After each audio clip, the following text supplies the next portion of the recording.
If you hear a lot of background noise, it's a bunch of birds chirping because I'm kind of walking around a park right now. But I want to talk about the it's kind of a book review in a way, kind of is, and it's mainly about kind of like mind over matter type of stuff. You know, thoughts create reality, all that type of stuff. And a little bit of book review of the book called Buddha and the Badass by Vishen Lakhiani. It's more of a specific part, a specific chapter of the book, which is like chapter 7. And it talks about how, you know, if you want to create a vision for your life, all visions must come from it has to come from an abundance mindset. And so, and it makes a lot of sense when you really think about it. At least, you know, for me, it's not so obvious. Maybe for other people, it is. But, you know, when you think about the idea of, to create a vision, it must be from an abundance mindset. And it's very similar to another book that Dr. Joe Dispenza talks about in the book, Breaking the Habit of Being Yourself. How, you know, the whole concept of that book is how, you know, your thoughts create reality, and how a person needs to think greater than their current thoughts. And so, in order to create a new life for themselves, because their personality, their personal reality is created from their current thoughts, their current thought patterns. And so they must think greater than their thoughts to create a new personal reality, a new personality. And it's very similar to it's kind of a, you know, connection I saw between you know, the Buddha and the Badass and the other book, Breaking the Habit of Being Yourself. And so it's very interesting when you think about it, because it makes me think about a lot of other concepts too that kind of really tie into those two books. In the book, well, no, it's not a book, but I don't know if y'all ever heard, there's this thing called The Allegory of the Caveman. And you can look it up on YouTube. It's really cool. It's like with clay people and stuff like that. And the whole idea of the allegory of the caveman is that, you know, like, you know, it's like the people who are in the cave, you know, their whole reality is based off of, you know, the shadow puppets that they see.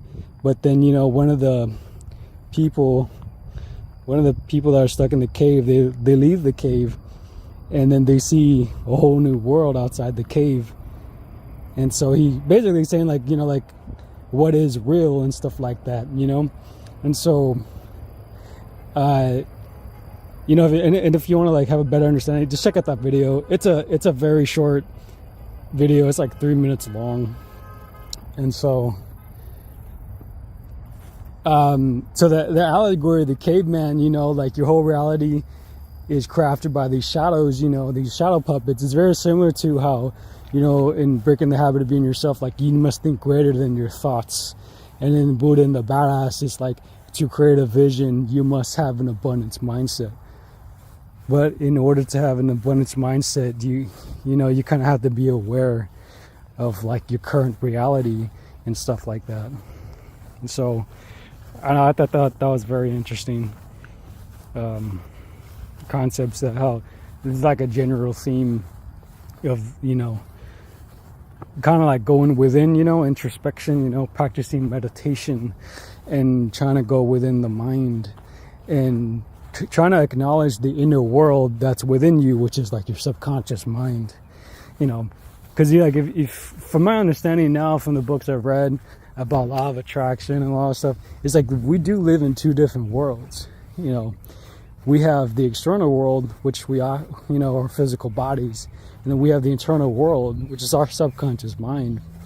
And so, you know, that's the current theme, is like, if you want to manifest something into your life, you must take control of your inner world, you know, create visions, or first of all, acknowledge what it is that you're currently manifesting that you don't like, you know, and go into your subconscious mind and changing those beliefs that are implanted in your inner world. You know, it's like an eternal garden. Yeah, like your subconscious mind's like an eternal garden.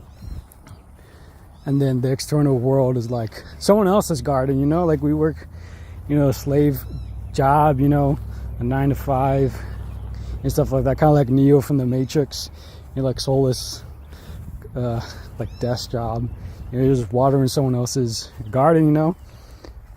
And that's very similar to the concept of another book from Rich Dad Poor Dad, how in the book he kind of talks about that concept of like you need to mind your own business. And you know what he means by that is when you mind your own business, you need to like take whatever moment you have, whatever cash you have, and invest it into assets so that, you know, it can grow into the point where you don't really have to rely on a 9 to 5 job anymore to, you know, to make you a living basically. And so it's just kind of very interesting about it, like the whole concept of the inner world and the outer world. And so, you know, we kind of let the outer world kind of dictate our lives or program our subconscious minds when you really think about it. Because, you know, in the commercials, you know, there's always commercials like from the TV or for advertisements, you know, saying like, oh, aren't you broke? Aren't you gaining weight? Aren't you balding? You know, it's always you. You know, it's like subliminal messages being, you know, promoted to your subconscious mind. Can you imagine too, if you were to go to sleep, you know, to watching TV and those commercials are playing in the background, your subconscious mind is, you know, taking that in, and it kind of just, you know, subconscious mind kind of just takes whatever, you know, it'll take good beliefs and bad beliefs, you know, like good programs, bad programs, it doesn't matter, you know, if you're consistent with those, you know, beliefs that you're planting in your mind, you know, the subconscious mind is just gonna like go along with it. And so that's why I don't sleep to YouTube videos anymore, because you never know what kind of advertisements are kind of playing in the background. But yeah, it's just them trying to program you is all. But I know I kind of went all over the place, but the main thing was that the whole idea of vibing to, or going within your internal world and then try to think greater than your thoughts and vibe to that new reality. You know, it's like very similar to the allegory of the caveman. The whole concept of being a prisoner of your thoughts, like in the book Breaking the Habit of Being Yourself. It's very much like creating your own cave, your own allegory of the caveman, you know? And it's like a jail cell in a way. You know, you're just used to this routine and stuff like that. You know, you create your own little matrix, your own little allegory of the caveman. You know, your current thoughts creating your current reality. But then, you know, you must think greater than your thoughts. You must create a vision that's from an abundance mindset, you know.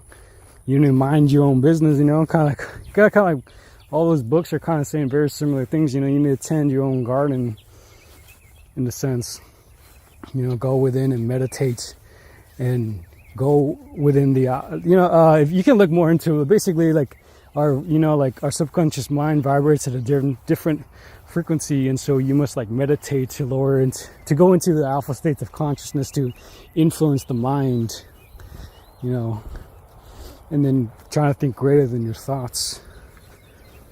Of course, you can learn more about it, you know, if you read the book Breaking the Habit of Being Yourself. I recommend, you know, that book if anyone wants to learn more about it. But it was just something I kind of thought of, something I realized from all these books, you know. And it's crazy too how all these books are there are a lot of attraction books, but like, you know, they're written by different authors.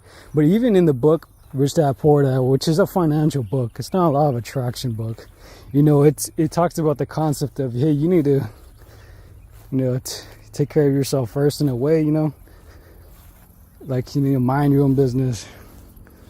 And then the other books talk about meditation, and you need to go within, you know, kind of like cultivating your own self, which is something that in the book, it's the book Mastery by Robert Greene. He talks about, you know, like a person must cultivate their uniqueness, you know, to be good at something. And that's why Leonardo da Vinci was good at so many different shit. Like he was good at engineering, drawing, and architecture because he cultivated himself. He cultivated his mind. You know, it's like this concept of cultivating oneself. So I thought that was really interesting. So.